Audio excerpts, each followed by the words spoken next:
Shalom, selamat sore teman-teman sekalian. Senang bisa kembali berbagi dengan teman-teman sekalian dalam satu topik yang menarik untuk kita renungkan sama-sama gitu ya. Kita bicara soal besti-bestian hari ini ya. Walaupun ini bicara tentang penginjilan, tetapi sekali lagi kiranya kita juga bisa memahami bahwa metode atau bukan metode ya, tapi pendekatan persahabatan menjadi satu bagian penting di dalam penginjilan ya. Nah, baik, saya akan mulai dengan mengajak teman-teman berpikir ya, berpikir sejenak. Jadi nggak usah lama-lama mikirnya ya, sejenak gitu ya. Kalau mau pakai sekejap ya. Apa yang muncul di benakmu ketika mendengar istilah penginjilan? Nggak usah diketik, cuman apa yang muncul di benakmu. Pikirin aja. Saya kasih waktu 10 detik. Begitu dengar kata penginjilan, bayangannya apa? Ya, apa aja? Silakan ya, 10 detik. 5, 4, 3, 2, 1, gol. Oke. Sekarang saya minta teman-teman dari apa yang kamu pikirkan di benakmu waktu dengar kata penginjilan, coba ya, sekarang lihat emotikon, pilih satu emotikon yang menurut kamu paling menggambarkan hal itu yang muncul di pikiranmu. Ya, yuk, silakan boleh langsung dijawab di kolom chat ya, dengan simple saja. Ini mah nggak ada benar salah ya. Apa yang muncul di benakmu? Wih, Bang Ruben. Oke, silakan, kan udah dipikirin, tinggal cari emotnya ya. Nggak tahu cara buka emotnya? Pelajari ya. Ayo, silakan teman-teman. Thank you, Daniel. Ada Nur Mauli. John, thank you. Astrid. Oke. Thank you teman-teman yang udah sharing. Thank you. Silakan yang masih mau. Wis. Sinta kok jadi banyak, Sin? Satu aja. Ini emotnya jadi banyak ya. Oke. Now, oke, thank you. Terima kasih. Bolehkah saya pilih 2 orang ya? Abang pilih 2 orang, tolong boleh share kenapa itu emotnya dan apa yang terpikirkan tadi. Kenapa emotnya seperti itu ya. Jadi ini nggak ada benar salah. Silakan apa yang kalian kepikir gitu. Boleh saya dengar dari Andrew Michael dari UKI? Wah, Andrew, apa yang kamu pilih emotnya dan kenapa emot itu? Silakan Andrew. Halo Bang, kedengeran kan suaraku ya Bang? Kedengeran, Dek. Oke, ini tadi soal penginjilan ya. Kalau tadi aku emotnya yang ini yang ada emot yang ada gambar love-love-nya. Oke, kenapa Dek pilihnya itu? Kalau aku pribadi sendiri sih penginjilan itu salah satu bentuk yang bisa dinikmati ya, karena bentuk respon dari anugerah kita terhadap keselamatan yang sudah Tuhan berikan gitu. Jadi untuk pelayanan kita tahu bahwa itu kan tidak gampang gitu ya. Tetapi ada sukacita gitu ya di dalam penginjilan gitu, melayani sesama terutama di dalam kampus gitu. Oke. Thank you Andrew. Terima kasih Bang. Oke, Abang pilih satu lagi ya. Kalau tadi laki-laki, sekarang perempuan. Nah, ini dari minta tolong Dorothy. Dorothy dari UI. Silakan. Iya, Bang. Ini Thea ya? Dorothy atau Thea? Oh, sorry. Ini Dorothy-nya bukan Dorothy Thea berarti. Silakan Dorothy yang ini, yang dari UI 2018. Oh iya, beda Bang. Thea beda. Oke, silakan deh. Kalau aku emotnya tadi yang kayak terharu gitu, ada netes air matanya. Oh, aku pikir ngiler, bukan ya? Bukan. Air matanya. Kenapa deh? Kadang kalau dengar misalnya kita lagi bersaksi nggak harus tentang Alkitab, misalnya tentang hidup kita ke teman-teman yang belum mengenal Kristus dan dengar respon mereka atau apa yang mereka nikmati, atau nggak harus dari aku gitu. Misalkan mereka nonton podcast tentang gimana sih kedekatan orang Kristen dengan Tuhannya tuh bikin aku suka terharu gitu. Atau tentang penginjilan sendiri, aku sebagai orang yang juga dipanggil Tuhan untuk terlibat, ya aku juga terharu gitu sih. Oke. Jadi itu terharu ya, air mata haru ya. Thank you deh. Makasih ya. Oke, nah teman-teman ini yang menarik kalau kita mau sharing semua, paling tidak thank you ya yang udah share emotikonnya tadi. Nah, Abang ingin memulai dengan mengajak kita melihat bahwa dalam berbagai respon yang kita miliki, mungkin ada yang excited, ada yang terharu kayak Dorothy, ada yang kayak Andrew mungkin lovely banget gitu ya. Nah, realitanya ya, ini satu data yang dikumpulkan oleh Bilangan Research tahun yang lalu ya, dalam survei yang mereka keluarkan tahun lalu. Itu surveinya cukup mengejutkan lah ya, melihat beberapa situasi. Nah, ini yang dilakukan ada 2 survei sebenarnya bersamaan, satu survei ke orang muda, satunya survei ke jemaat secara umum ya. Nah, coba perhatikan apa yang menjadi hasil surveinya. Misalnya yang pertama ini ya. 1 dari 3 anak muda Kristen Indonesia menganggap bahwa semua agama menyembah Tuhan yang sama. Wow, ini katanya 1 dari 3 anak muda Kristen Indonesia. Jadi inilah realita yang ada, yang hasil survei lah kira-kira begitu ya. Nah, coba lihat lagi hasil yang berikutnya. Ini masih anak muda. 1 dari 3 anak muda Kristen Indonesia menganggap bahwa perbuatan baik saja dapat menyelamatkan. Gimana lagi tuh ya? Kalau gitu nggak usah penginjilan lah ya, udah tutup aja PMK, ya udah kita baik-baik aja hidup begitu ya.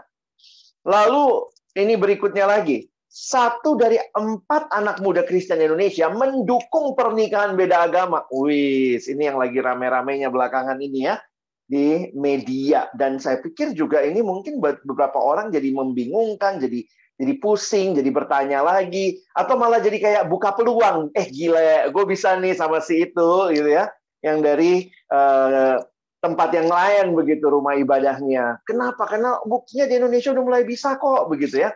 Jadi nggak tepat tuh kalau kita bilang cari pacar harus yang seiman begitu ya. Nggak apa-apa kok beda iman. Yang penting kasih sayang. Wes. Nah ini gimana kalau kita menghadapi realita-realita seperti ini?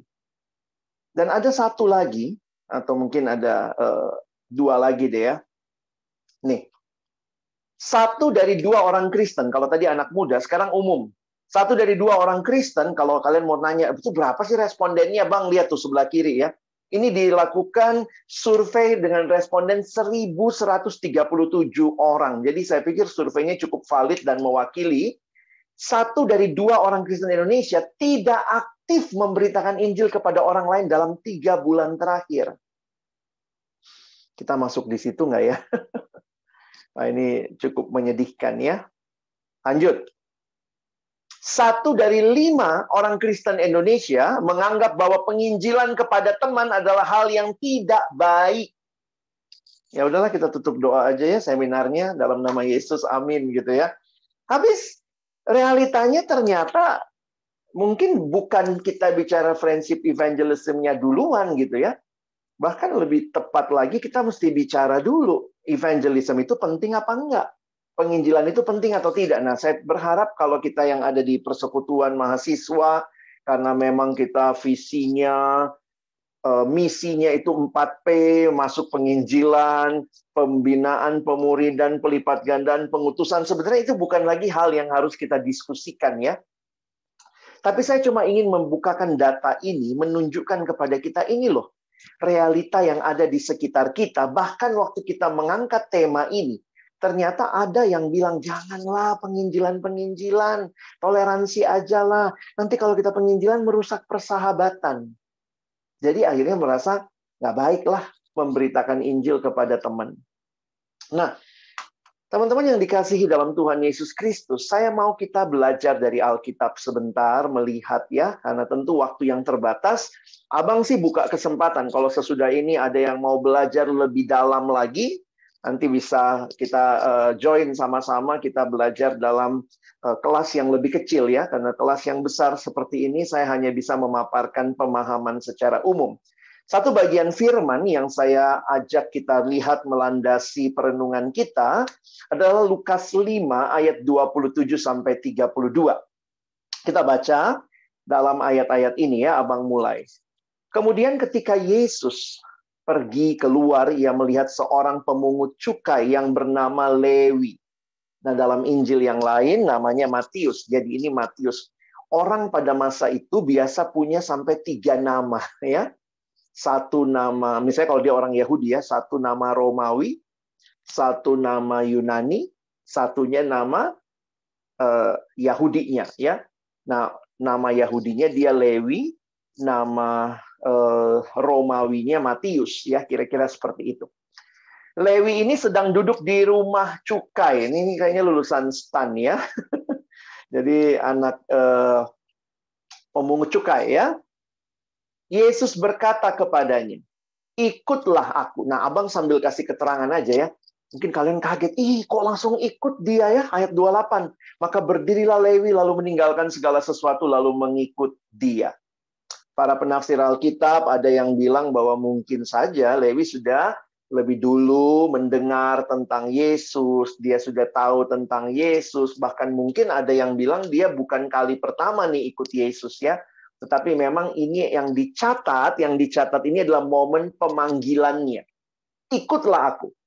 Maka berdirilah Lewi dan meninggalkan segala sesuatu lalu mengikut dia. Teman-teman, sampai di ayat ini perhatiin ya.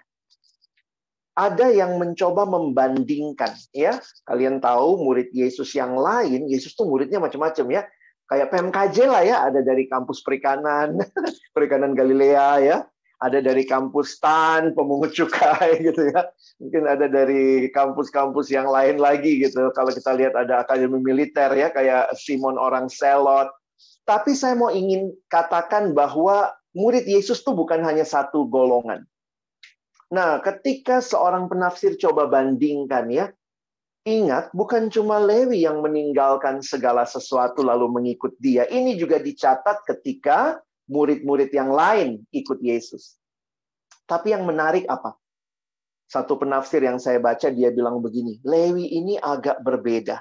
Karena pekerjaan pemungut cukai itu adalah pekerjaan kepenjajah Roma. Jadi Lewi ini kerja, dia orang Yahudi, dia kerja sama penjajah Roma untuk memungut cukai dari sesama orang Yahudi. Ingat, masa itu Yahudi di bawah penjajahan Romawi. Jadi dari Yesus lahir kan kita tahu tuh ya, sudah di bawah penjajahan Romawi, sampai Yesus gede, pelayanan pun sampai Yesus mati juga masih dijajah oleh Romawi. Nah, orang Yahudi itu benci banget sama orang Yahudi yang jadi pemungut cukai.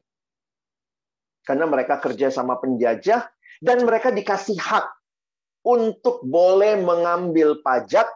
Nah, mereka harus setor ke Romawi, tetapi mereka juga bisa simpan buat dirinya. Jadi kalian bisa bayangkan, otoritas mereka pakai justru untuk memeras rekan sebangsanya.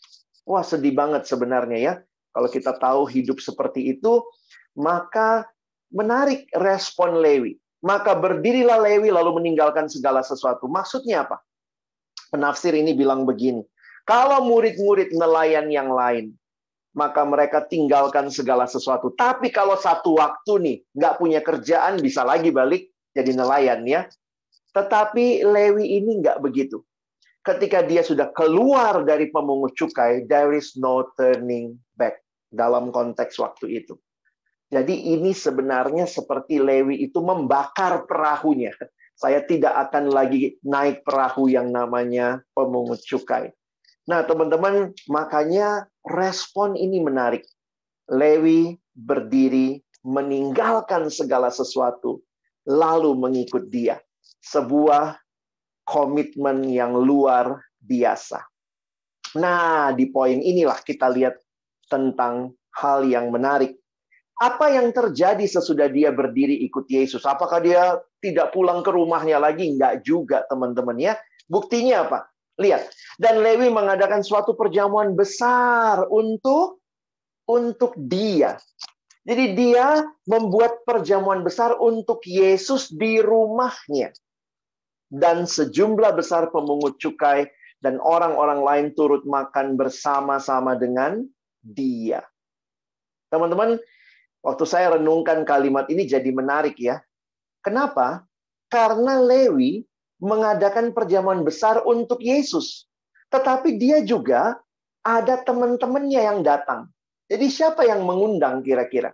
Hampir pasti bukan Yesus. Yesus mungkin nggak tahu banyak pemungut cukai. Siapa pemungut cukai yang mengundang sesama pemungut cukai? Ya Lewi. Dia mengundang mereka makan. Dan makannya menarik. Bukan dengan Lewi. Tapi dengan dia. Dengan Yesus. Siapa yang paling efektif memperkenalkan Yesus kepada pemungut cukai waktu itu? Sesama pemungut cukai. Siapa yang paling efektif memperkenalkan Yesus kepada sesama mahasiswa? Yaitu para mahasiswa. Siapakah yang paling efektif menjelaskan, memperkenalkan tentang Yesus kepada sesama orang yang dalam satu profesi, ya teman seprofesinya? Jadi bagi saya menarik ya, ketika Lewi berjumpa dengan Tuhan, maka di dalam hatinya timbul kerinduan supaya teman-temanku pun kenal Tuhan. Apakah ini pesta perpisahan? Mungkin ya.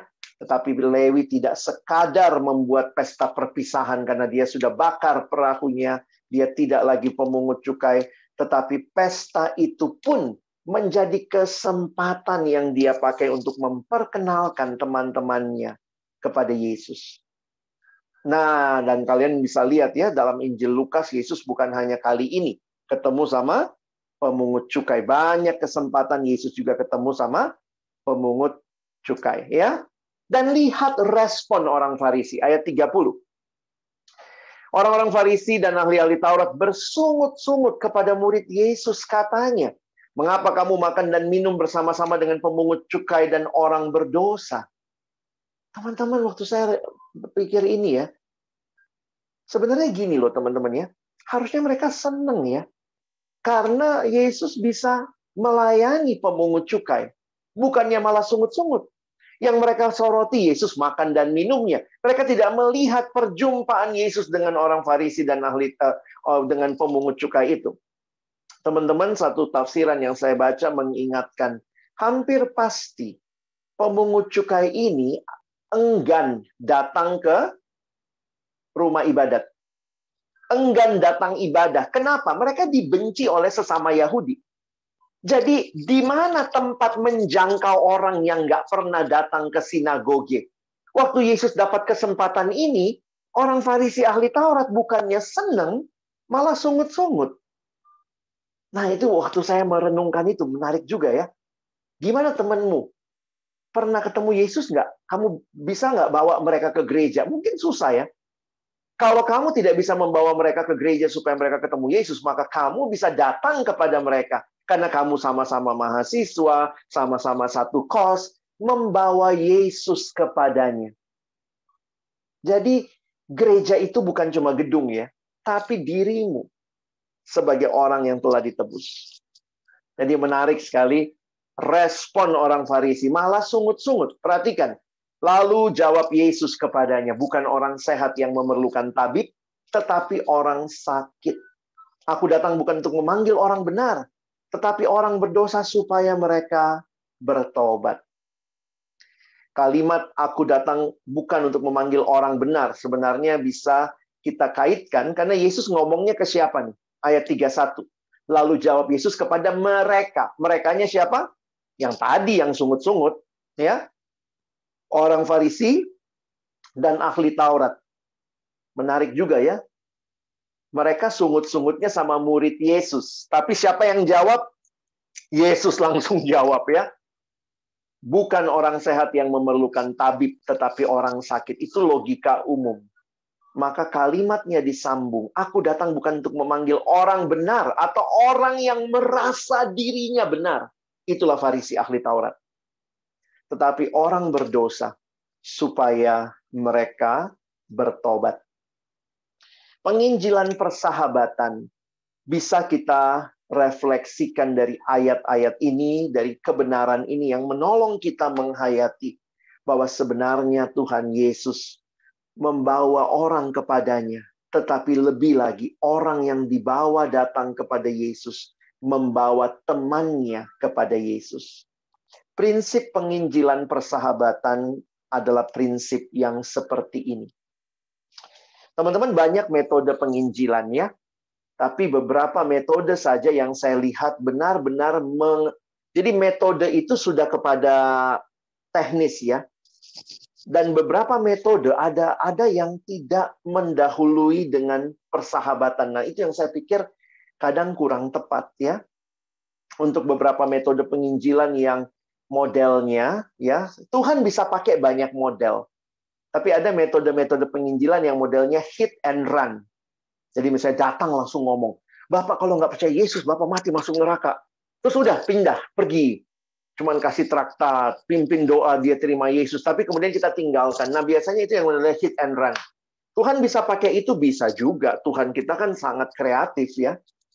Tetapi di dalam pelayanan mahasiswa, saya harus katakan dalam pengalaman saya lebih dari 20 tahun ini, maka sebenarnya yang paling efektif dalam pelayanan mahasiswa bukan metodenya dulu. Jangan bicara metode dulu, tetapi penginjilan yang modelnya proses. Penginjilan yang modelnya persahabatan.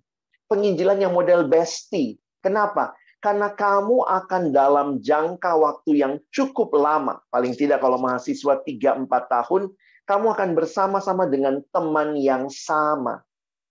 Nah, itu kesempatan kamu memberitakan tentang Kristus.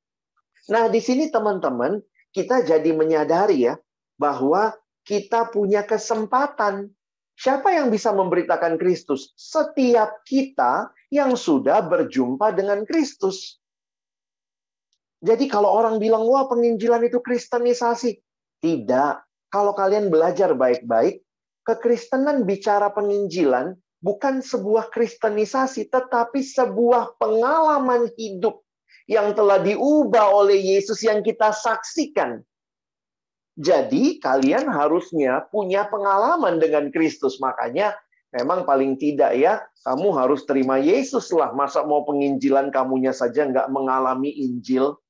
Mengalami bahwa Yesus telah menyentuh hidupmu seperti Lewi tadi. Maka siapakah yang bisa jadi penginjil? Setiap orang yang sudah mengalami berita Injil. Maka bagaimana membawanya dalam persahabatan? Nah, persahabatan itu seperti apa? Jadi masa setiap kali ngomong sama dia kita mesti ngomong Yesus, neraka, surga.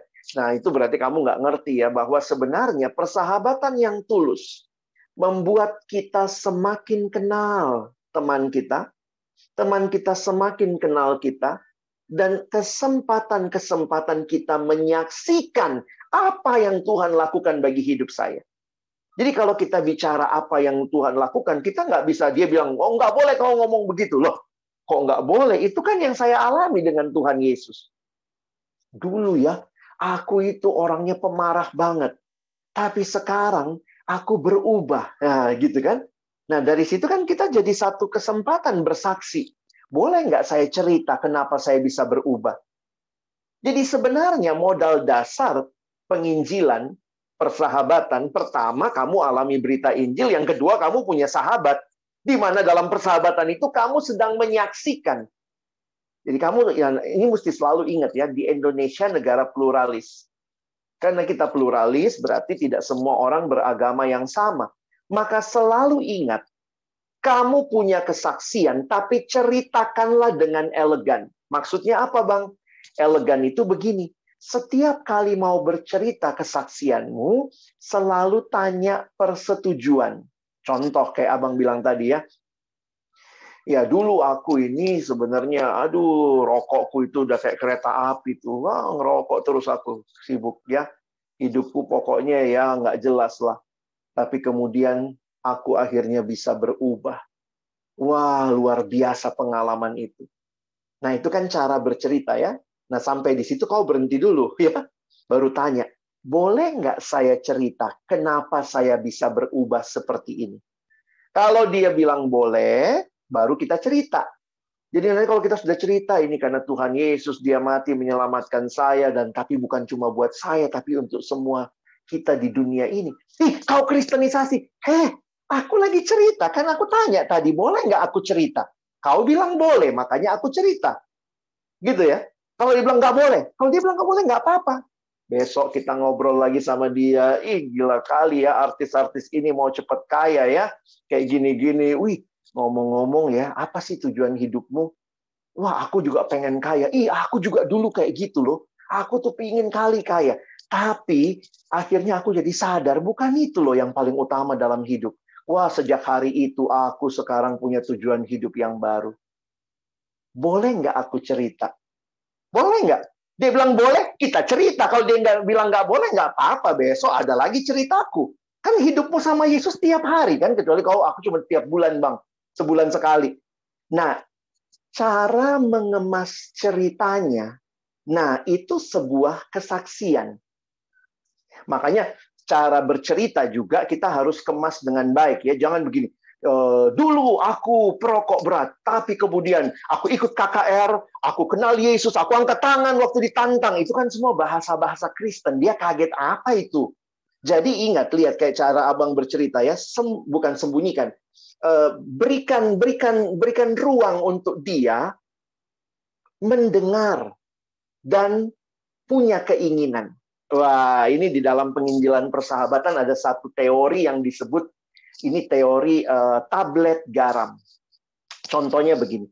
Jadi kan kalau kalian pernah lihat kuda kan? Pernah lihat kuda ya? Jangan langsung lihat temenmu itu kayak kuda bang ya, enggak. Pernah lihat kuda ya? Nah, katanya kuda itu kalau mau disuruh minum air agak susah. Kalau kau tarik-tarik kepalanya, minum kau air, aduh susah. Dia akan sulit. Kalau kau paksa kepalanya mendekati air, mungkin kau yang ditendang. Maka caranya untuk kuda supaya mau minum, itu di bibir kuda, nanti kau cobalah cari bibir kuda ya, di bibir kuda diolesi tablet garam, katanya dikasih tablet garam, intinya dikasih garam ya. Nanti lama-lama kuda itu haus sendiri.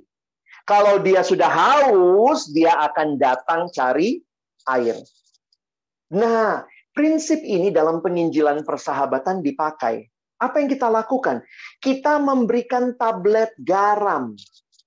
Sehingga orang itu punya keinginan untuk dengar lebih jauh. Jadi kita nggak memaksa. Nah, lihat cara abang bercerita tadi ya. Aku juga dulu begitu. Makanya kan kalau kamu menyusun kesaksianmu, kamu bisa lihat dulu hidupmu kayak apa. Aku juga dulu cuma mau kaya. Aku dulu juga seperti itu loh. Jadi kalau kamu ketemu orang yang pengalaman hidupnya mungkin sama dengan kamu dulu, jangan langsung menghakimi. Wah, mati, masuk neraka kau. Aku dong, tujuan hidupku sudah baru. Kamu masih tujuan hidup yang lama. Itu bukan cara bercerita yang baik. Itu kamu nggak kasih kesaksian. Kamu menjadi orang yang sombong dalam kerohanian. Tetapi kalau kamu mengerti kesaksian, berarti kamu tahu siapa hidupmu dulu. Kalau dia bilang, aku ini pokoknya yang penting kaya. Ih, aku juga kayak begitu dulu. Ya. Jadi kita berdamai dengan masa lalu kita. Aku persis kayak kau dulu. Sama kita, tos dulu kita ya. Cuma ya, aku akhirnya satu waktu dalam hidup. Ya nggak usah kau sebut, aku ikut KKR, aku terima Yesus. Itu bahasa-bahasa yang dia nggak paham. Jadi kau ceritakanlah. Tetapi ada satu waktu dalam hidup. Wah, di situ aku berubah 180 derajat. Sekarang bukan uang lagi lah tujuan utama. Aku butuh uang, tapi bukan uang tujuan utama.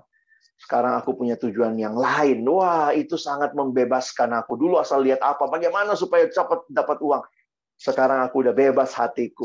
Wah, dengan kamu bercerita di situ, kamu sedang memberikan tablet garam, ya. Nanti sampai di situ dia, wih, kayak gitu ya. Ya mungkin dia nggak ngomong ya, tapi diam aja. Jadi kita cerita aja. Nah, habis kamu cerita itu diam sebentar ya, biar aja tablet garam bekerja. Baru kau tanya, boleh nggak saya cerita? Kenapa saya bisa begitu yakin dengan tujuan baru saya? Mungkin dia sudah nanya dari tadi, kok bisa dia punya tujuan begitu ya? Kayak mana hidupnya ya? Nah, waktu dia udah bertanya-tanya dalam hati, sambil kita berdoa, Tuhan kasih kesempatan saya sharingkan tentang siapa engkau yang mengubah hidupku. Tanya, boleh nggak saya cerita kenapa saya bisa punya hidup yang seperti ini sekarang? Kalau dia bilang boleh, ya mungkin kamu bahasanya jangan gitu ya. Mau denger nggak ceritaku? Kayak mana ya? Jadi pakailah bahasa pergaulanmu ya. Nah, waktu dia bilang boleh, yuk kita cerita. Di situ kita cerita, mau bilang Yesus lah, mau bilang terima Yesus. Mungkin dia juga akan bingung, apaan sih itu? Oh, pokoknya waktu itu aku ikut acara, aku terima Yesus, aku dilayani, aku kelompok kecil.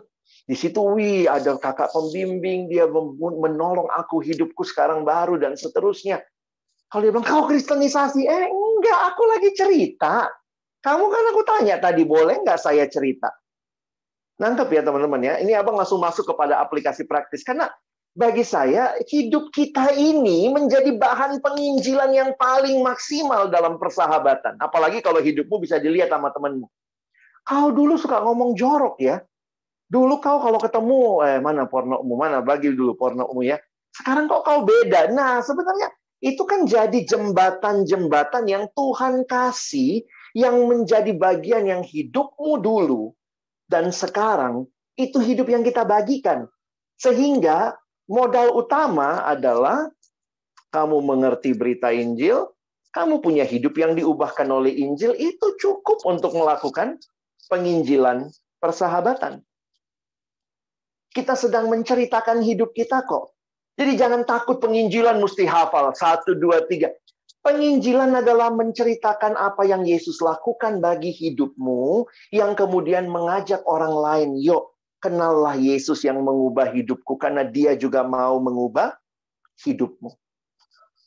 Nah, abang kasih satu gambar lah ya. Sebenarnya saya jadi mengubah semua materi saya langsung secara singkat, bahwa penginjilan yang terjadi di dalamnya, kamu sedang menceritakan tentang apa yang kamu alami bersama Yesus.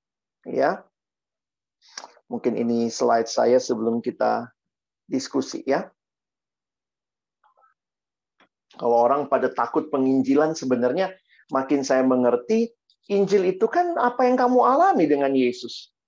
Dan menjadi sahabat adalah kamu juga mendengar ceritanya orang. Jadi jangan cuma kamu yang mau cerita. Ya nggak apa-apa kalau dia bilang di agamaku kayak begini. Oh nggak apa-apa, tanya.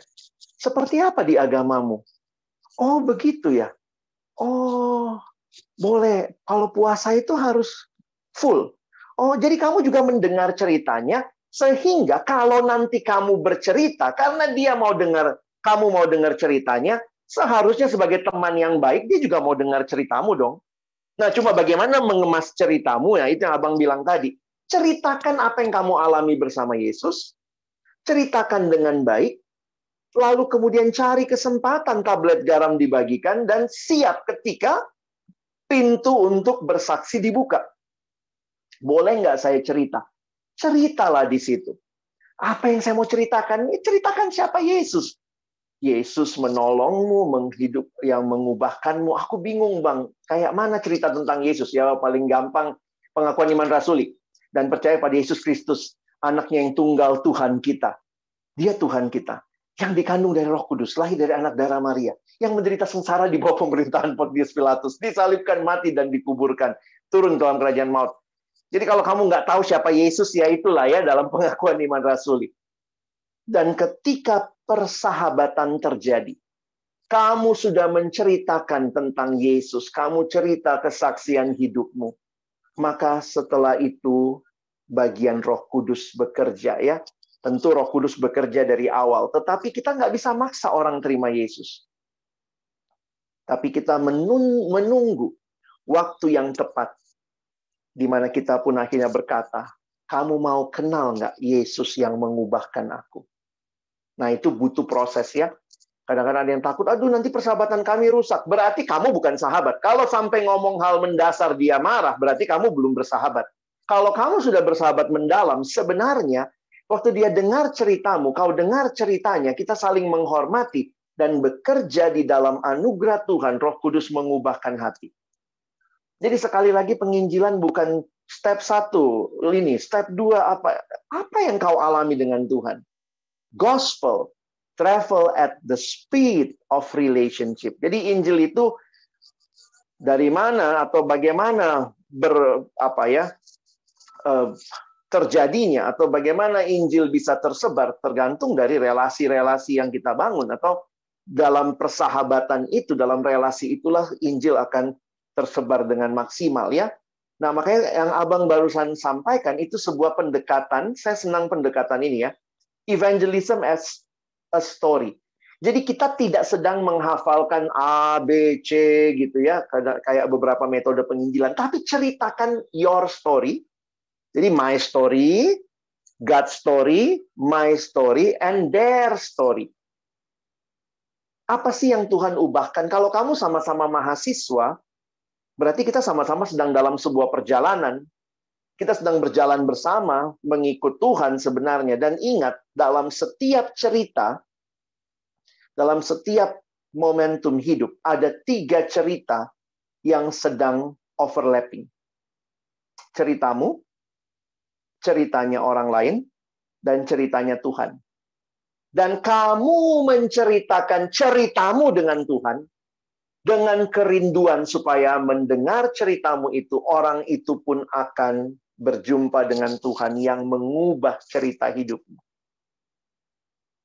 Maka ini akan mewarnai ya. Gimana Bang, bisa nggak pakai medsos? Oh bisa, kamu bisa ceritakan di medsos kan? Apa statusmu hari ini? Jangan cuma bete gitu ya, cerita apa yang Tuhan lakukan buatmu. Terus kemudian dibawakan, ada pertanyaan, gitu kan? Nanti kalau orang bertanya, kamu respon bercerita Yesus segala macam, ya terserah, kan kamu nanya. Nah, kira-kira seperti itu ya. Nah, jadi Abang tidak mau berteori banyak, tetapi Abang cuma ingin menegaskan teman-temanku. Saya membayangkan PMK di Jakarta bukan cuma jago jadi event organizer penginjilan. Kalau mahasiswa baru masuk, kita cari pembicara, bikin Zoom-nya, bikin flyer-nya, bikin apanya. Kita tuh kadang-kadang cuma jadi I.O. penginjilan. Kerinduan saya, setiap kita yang mengalami Injil, kita jadi penginjil. Kadang-kadang kalau kalian undang, Bang Alex, mahasiswa baru kami masuk, Abang KKR ya. Yang memberitakan Injil kan sebenarnya saya, yang KKR, yang khotbah ya. Saya maunya tuh semua, gitu ya. Ayo, silahkan mau bikin KKR ada, tetapi tetap pengurus-pengurus, teleponin adik-adik kelasmu. Cerita satu hal hari ini. Aku waktu masuk kampus juga pertama, Dek, takut banget loh. Tapi ya kemudian aku dapat kekuatan dan banyak hal yang berubah dalam hidupku. Mulai aku cerita apa saja yang Tuhan lakukan buat aku. Mungkin juga Tuhan mau lakukan buat hidupmu. Cerita. Ceritakan apa yang Yesus lakukan. Dan ketika cerita kita overlapping, maka kalian bisa lihat waktunya ya. Udah tepat nggak tantang terima Yesus. Jadi jangan cuma kemarin Bang Alex tantang ada 50 anak terima Yesus. Saya rindu kamu menantang teman-temanmu. Yang adik-adik kelasmu ya, tantang mereka. Maukah engkau terima Yesus? Tetapi setelah kamu men-sharingkan apa yang kamu alami dengan Yesus dan lihat, minta dengan kuasa Roh Kudus ya. Dalam doa, betul-betul kamu, Tuhan berikan aku beban untuk mengasihi jiwa-jiwa ini. Oke? Jadi Abang berhenti sampai di sini dulu, dan kiranya pembahasan ini membuat kamu punya gambaran lah ya. Apa sih penginjilan persahabatan itu ya? Bukan sebuah metode, tetapi sebuah kehidupan yang sedang kita jalani dan kita bagikan. Dan itu sangat pas dengan mahasiswa yang berjalan bersama temannya. Ada yang nanya sama saya, jadi kalau dia nggak bertobat-bertobat, Bang, itu urusan Roh Kudus sama dia kan? Tapi kamu sudah lakukan bagianmu. Kamu tetap jadi sahabatnya, kamu tetap cerita tentang Yesus mungkin, atau dia lihat hidupmu berubah. Karena tidak semua kita ingat ya, yang membuat orang bertobat bukan cerita kita saja, tapi adalah Roh Kudus. Jadi ceritamu bisa Tuhan pakai. Kalau Tuhan belum mau pakai ceritamu dia bertobat, mungkin ceritamu sudah tertanam, firman Tuhan sudah tertanam, akan berbuah di waktunya Tuhan. Jadi kita jangan jadi orang yang merasa kitalah yang harus mempertobatkan orang lain. Tidak. Dulu saya suka mikir gitu, saya KKR, 50 orang bertobat, angkat tangan. Tapi itu bukan karena saya. Itu karena Tuhan. Saya hanya menceritakan apa yang Tuhan sampaikan lewat firman, dan ketika firman diberitakan Roh Kudus bekerja, ada hati yang terbuka. Maka siapa yang dimuliakan kalau ada yang bertobat? Bukan pembicaranya. Ya. Makanya ingat, penginjilan itu disiapkan dengan apa? Dengan lutut, berdoa, minta jiwa sama Tuhan. Kalau ada mahasiswa baru masuk penginjilan di kampus, kita berlutut. Bukan cuma, kadang-kadang kan gitu ya. Kita sibuk sama cari pembicaranya yang tipe KKR, tipe KKR. Pembicara udah kayak rumah juga ya, tipenya KKR. Kita tuh jago bikin KKR ya, tapi kita nggak jago penginjilan persahabatan. Ketemu sahabat, kita semua diem. Kita nggak tahu mesti cerita apa. Nah, di sini Abang mendorong kalian menjadi seperti Lewi. Ya, baik. Silakan kalau ada yang mau bertanya, kiranya ini juga bisa kita manfaatkan. Saya persilakan. Terima kasih sharing firman-nya dari Bang Alex. Mungkin kalau teman-teman ada yang mau nanya langsung, boleh kali ya, Bang? Iya deh, boleh. Ada juga yang di ini ya, silakan. Mana yang mau duluan? Saya coba jawab, mudah-mudahan waktu kita cukup ya. Mungkin dari yang paling atas dulu. Oke. Kalau kita sengaja, coba tolong dibaca deh, soalnya agak kecil dia, Bang. Oke. Kalau kita sengaja berteman dengan seseorang hanya karena mau penginjilan, itu baik nggak, Bang? Atau harus murni dulu kita berteman, baru selanjutnya kita penginjilan, gitu, Bang? Ya, ini pertanyaannya agak susah ya, telur ayam ya. Kalau kamu alami berita Injil, sebenarnya nggak usah terlalu dipikirin. Nanti kalau saya berteman, lalu saya penginjilan, itu menyatu dengan hidup. Jadi nggak usah dipisah-pisah. Bersahabatlah. Dan ketika kamu bersahabat dengan wajar, karena kamu sudah diubah oleh Kristus, maka Injil itu akan kamu sampaikan dengan hidupmu dan perkataan. Jadi saya lihat jangan sampai punya dikotomi ya. Penginjilan dulu, motivasinya baru bersahabat, itu jadi nggak tulus. Atau bersahabat tapi nggak penginjilan, itu jadi cuman kamu benar sahabat nggak? Kamu sudah ngalamin Injil nggak? Karena kalau kamu sudah alami Injil, maka Injil itu mengubah hatimu, mengubah hidup. Tadi saya baru cerita juga ya sama teman gitu. Walaupun ini sama-sama teman pelayanan, tetapi abang merasa gini ya, ketika saya saat teduh, Tuhan kayak ngajarin lagi hal yang baru, tuh saya jadi ingat ya. Ini bukan Alex yang lama. Alex yang lama tuh pemarah, suka emosi gitu ya. Terus tadi saya bilang sama teman saya, saat teduh saya belakangan bikin saya bisa menahan amarah gitu. Jadi sebenarnya saya pikir, saya punya berita untuk disaksikan. Dan dari mana itu? Dari kuasa Tuhan, firman Tuhan. Makanya apa yang kita jalani sama Tuhan itu, pembaharuan itu kan bukan cuma waktu kita bertobat berapa tahun lalu ya. Tapi terus. Dan itu jadi berita yang teman-teman dan saya bisa bawa. Mungkin gitu. Oke, mungkin pertanyaan berikutnya, Bang. Itu, Bang, gimana caranya biar dalam penginjilan kita tidak terlihat sok suci dan menggurui? Oke. Beberapa metode penginjilan memang tanpa sadar ya, khususnya maaf ini abang karena saya ngajar mata kuliah penginjilan di STT ya, jadi saya juga melihat beberapa metode. Beberapa metode kita itu dari Barat. Jadi metode dari Barat itu maksudnya gini, kadang-kadang kalau penginjilan saya ngomong, kamu dengar. Misalnya saya lagi PI ke Mari ya. Nah, saya PI, nah Mari dengar tuh, diem. Jadi kesannya adalah saya paling tahu, Mari nggak tahu. Jadi itu juga bagi saya kurang pas ya untuk konteks Indonesia yang kita bersahabat. Kalau bersahabat, kita juga perlu dengar ceritanya. Saya juga perlu dengar cerita dia, untuk saya bisa membangun relasi dengan dia. Jadi kalau saya mau dengar cerita dia, maka sebenarnya nggak ada tuh. Nggak ada kesan bahwa sok suci, sok tahu, sok benar. Tapi kalau saya mendengar cerita, dia mendengar cerita, kita lagi berbagi cerita. Ya, jadi ya mungkin, nah makanya abang pengen kalau ada yang tertarik, nanti kita bisa bikin kelas lebih kecil, kita belajar lebih jauh ya. Apa sih yang bisa kita lakukan? Tapi poin utamanya saya udah bilang tadi. Ceritamu aja, jadi cerita. Masa kalau kita cerita dibilang sok suci? Nah, itu mesti bicara cara bercerita.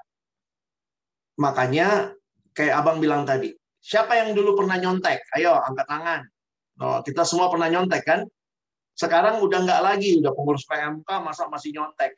Tapi bagaimana mengemas kesaksian tentang nyontek? Kamu dengar cerita temanmu, aduh tadi susah banget ujiannya, aku akhirnya nyontek tadi. Gimana responmu? Kalau kamu bilang, dalam nama Yesus, gua nggak boleh begitu disalib nih. Wah, kau memang anak durhaka. Ya orang nggak bakal bilang, ih sok suci banget dia ya. Gimana cara ceritanya? Kau nyontek tadi ya? Sama, aku juga dulu kayak kamu. Persis kita. Waktu kamu mendekati orang, tidak melihat dirimu sekarang ini sangat suci, tapi kamu lihat bahwa kamu juga dulu nggak lebih baik dari dia. Makanya lihat cara abang tadi ya.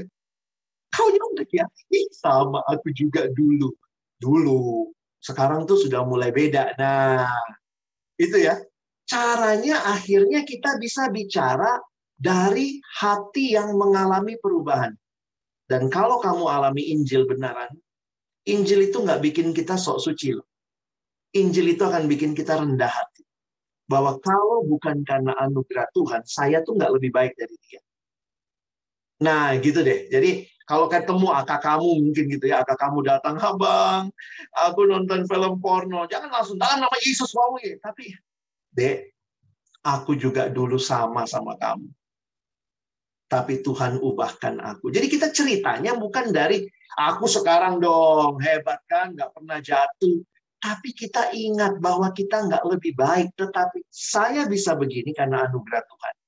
Jadi banyak orang Kristen juga nggak tahu jadi pemimpin yang baik karena yang keluar tuh penghakiman. Aku suci, kamu nggak suci. Harusnya sadari apa? Aku juga dulu nggak suci. Sekarang bisa suci, itu karena anugerah Tuhan. Karena itu, kamu punya harapan. Kamu jatuh dalam dosa, bisa berubah. Buktinya aku. Nah, begitu harusnya kesaksian. Bukan merasa diri, aku jauh lebih baik daripada kamu. Oke, terima kasih Bang penjelasannya. Mungkin yang selanjutnya itu ada, gimana Bang kalau pas kita penginjilan, dia nanya yang macam-macam, yang kita belum belajar tentang teologi. Nah, gimana itu? Apakah kita harus belajar dulu sebelum penginjilan? Numpang tanya. Kalau temanmu tanya yang kamu nggak tahu, kamu bilangnya apa? Poinnya gini loh, kalian harus clearkan di pikiranmu, kita tidak datang sebagai penginjil, kita datang sebagai sahabat. Nah, kalau sahabat, temanmu, kamu punya teman nggak sih?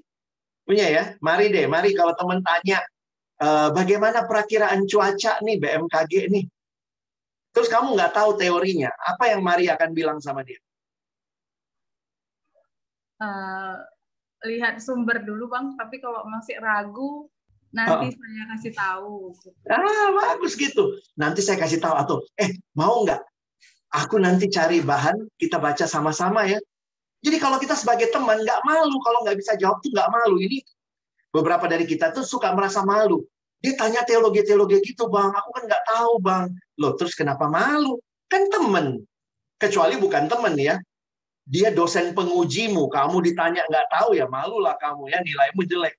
Jadi clearkan dulu. Kita lagi bersahabat, sahabat-sahabatku. Kita nggak lagi jadi dosen teologi yang menjelaskan konsep apa. Kalau belum tahu bagaimana? Bilang belum tahu. Bagus sekali pertanyaanmu. Itu juga jadi pertanyaanku. Aku pengen belajar juga. Nanti aku punya kakak rohani, aku tanya ya. Nanti kalau aku udah tahu, aku ceritain ya. Kan kayak gitulah. Maksudnya, saya nggak tahu ya. Kalau kalian sungguh-sungguh bersahabat, waktu kamu nggak bisa jawab pertanyaannya, pasti sahabatmu juga paling ceng-cengin, Allah katanya pinter, katanya anak PMK, kok nggak tahu. Ya nggak apa-apa, bilang, kau juga emang kau tahu semua, coba aku tanya agamamu. Tunggu ya, nanti kita pelajari minggu depan. Teman-teman responi sebagai sahabat, jangan responi sebagai ahli teologi. Saya belum tahu tentang itu. Ya, saya sekolah teologi dulu 3 tahun, ya baru kita lanjut lagi penginjilan. Ya nggak selesai teman-teman. Ya, oke, lanjut. Oke, Bang. Nah, yang selanjutnya ini mungkin kebalikan yang dari yang pertanyaan kedua tadi. Bang, gimana solusinya di saat kita sebenarnya ada niat menyebarkan Injil pada teman, namun di satu sisi kita masih merasa berdosa dan tidak layak? Teman-teman, itulah yang Abang bilang tadi ya. Tidak ada dari kita yang sudah sempurna. Kalaupun sekarang kita sedang tidak berdosa, ingat selalu dulu kita itu, I once was lost, but now I'm found. Jadi jangan juga tunggu ya. Saya bukan berkata ya silahkan berdosa pun silahkan pelayanan. Tetapi poinnya Abang begini ya. Sembari kita bertumbuh, meninggalkan dosa, kita ambillah kesempatan menceritakan Injil ini. Kalaupun dia bilang, kau pun hidupmu masih seperti itu, akuilah ya. Kau lihat aku begini ya. Kemarin pun aku masih pinjemin kau film porno. Aduh, tapi sebenarnya bukan begitu hidup orang Kristen. Jadi kita pun sebenarnya gini ya. Kalau kamu sudah semakin bersahabat, kamu bisa ceritakan bukan hanya perjuangan gagal, tetapi perjuanganmu untuk bangkit. Jadi sekali lagi, jangan berpikir sempurna dulu baru memberitakan Injil. Tapi bagaimana kalau masih berdosa? Bereskan dosanya, lalu ya. Saya senang dengan pemberitaan Injil itu adalah hidup. Penginjilan itu lifestyle. Jadi apa itu hidup ya? Waktu kamu hidup, kamu membagikan hidup. Ya udah, itu aja gitu. Injil itu jangan kau lihat sebagai ini hidupku, ini Injil. Jadi aku memberitakan Injilnya. Nggak ada hubungannya Injil ini sama hidup. Enggak. Harus menyatu hidup dan Injil, dan itu yang diberitakan. Lanjut. Oke, terima kasih Bang. Pertanyaan selanjutnya agak panjang nih Bang. Jadi ya, mungkin saya bantu baca. Halo Bang Alex, ada beberapa dari temanku yang kadang bikin jokes tentang Kristen. Misalnya dari stiker WA atau filter Instagram. Terus parahnya kadang-kadang aku terbawa dalam jokes itu di depan mereka. Padahal dalam hatiku aku tahu, sebenarnya aku nggak harus seperti itu. Nah, menurut Bang Alex, bagaimana sikap kita menegur yang tepat buat hal tersebut, padahal mereka yang buat jokes itu juga Kristen? Iya. Teman-teman kalau menegur itu juga ada seninya ya. Seninya dalam arti tidak ada orang yang suka ditegur. Semua orang senang jadi perhatian orang lain. Makanya orang cari-cari perhatian. Tetapi waktu ditegur nggak banyak orang yang siap terima teguran. Nasihat Abang cuma satu ya. Pakai prinsip Alkitab lah. Tegurnya 4 mata. Ya, tegur 4 mata. Dan juga mungkin cara menegur ya. Stikermu itu lucu ya. Tapi kadang-kadang aku pikir bisa jadi sandungan juga ya. Kalau orang yang mungkin melihatnya seperti itu. Atau bilang aja jujur. Stikermu waktu dibaca-baca lucu juga ya, tapi sebenarnya menurutku aku nggak terlalu sepakat ya. Jadi carilah cara, karena kalau kalian sahabat, maka teguran itu juga akan perlu waktu untuk dia terima. Kita kan susahnya ya, generasi kalian ini kan merasa bahwa saya yang paling benar, jadi kalau ditegur tuh merasa ya itu kan pendapatmu, ini kan pendapatku. Nah, saya lebih senang melihat bahwa setiap kali kita tegur-menegur, selalu kita ingat ya, pakai prinsip Roma 14, for my brother's sake. Jadi demi saudaraku ya. Tapi ingat ya, memang ya harus dikaji lah ya. Jangan tegur di dalam grup, takutnya itu membuat dia merasa kamu sok suci ya. Tapi tunjukkanlah kepada dia. Abang ini kan suka ngejokes ya. Dan kadang-kadang saya keceplosan gitu. Kakak saya tuh sampai hari ini ingat jokes yang abang cerita pertama mimpin kelompok kecil tahun 96. Dia ingat gitu. Apa yang saya cerita dan ternyata itu ceritanya jorok gitu ya.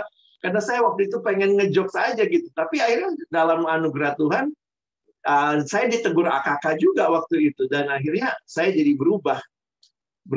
Saya belajar clean jokes akhirnya. Saya senang baca clean jokes buat beli buku gitu ya. Karena saya suka ngejokes gitu. Jadi nggak apa-apa, ngejokes itu nggak dosa. Ya, Yesus tuh banyak ngejokesnya ya. Kalau kalian baca beberapa ayat tuh terbahak-bahak kita. Gile, jago banget Yesus jawabnya ya. Yang punya kaisar, kasih sama kaisar. Yang punya Allah, kasih sama Allah. Ya. Nggak boleh tahu ya Bang Ruben ya. Jokes saya banyak. Sebelum saya bertobat tuh jokesnya kotor-kotor semua lah. Ya, banyak gitu. Dan itu ya, itu kan terekam ya di belakang pikiran kita ya. Jadi kalau kita lagi tidak jaga mulut tuh tanpa sadar bisa keluar tuh ya. Hanya demi diterima orang, kita ngejokes supaya orang senang sama kita. Padahal kan lihat juga kualitas jokesmu kayak apa. Lanjut. Baiklah, mungkin diberikan kesempatan bagi teman-teman yang ada di ya. bertanya secara langsung.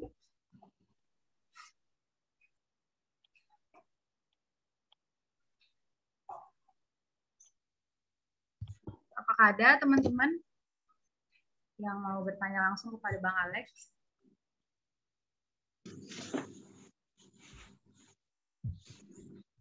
Mungkin cukup kali ya.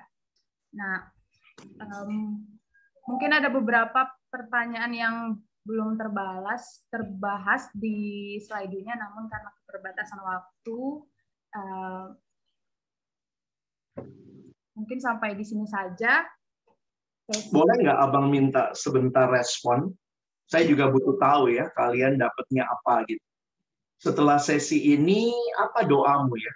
Kira-kira apa doamu? Coba dengan singkat kalian tulis di kolom chat, dan kita doain sama-sama ya. Nggak usah panjang-panjang, 1-2 kalimat pendek. Tuhan Yesus, tolong saya apa gitu ya. Mungkin lanjutkan aja kalimat ini. Tuhan Yesus, tolong saya, titik. Setelah dengar ini ya.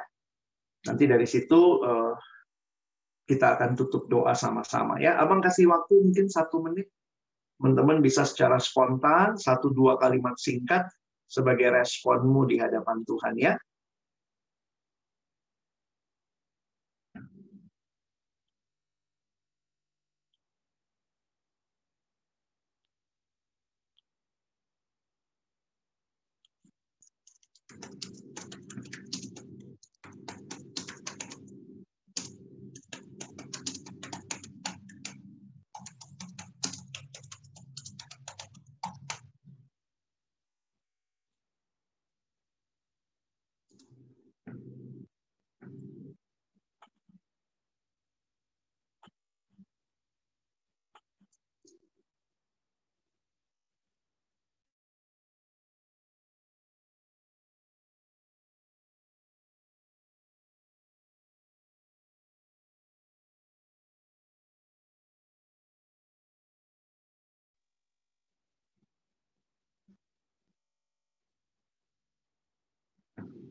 Amin ya. Setiap kita baca doa teman kita sebutkan dalam hati kita juga, mana tahu itu juga jadi doa kita ya. Amin.